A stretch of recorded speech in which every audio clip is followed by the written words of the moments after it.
খুলে আমরা বাড়ি নিয়ে যাবো, কোনোভাবে চলে যাবো।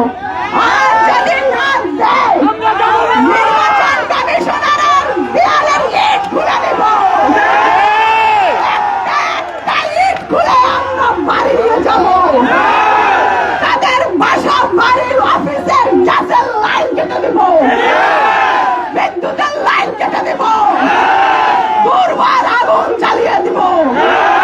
আপনাদের কাছে 1971 সালে বঙ্গবন্ধু শেখ মুজিবুর রহমান যেটি বলেছেন, আপনাদের কাছে যার কাছে যা কিছু আছে তাই নিয়ে যাচ্ছেন। আজকে যদি নিবন্ধন না দেন, স্যান্ডেলিনা সো, রূপচর্চায় আভিজাত্য। আমার আমজনগণ পার্টিকে যদি তারা গণবিজ্ঞপ্তি জারির পরেও আমাদের এখানে সার্টিফিকেটটা ঝুলিয়ে রেখেছে, সেটি যদি প্রেরণ করা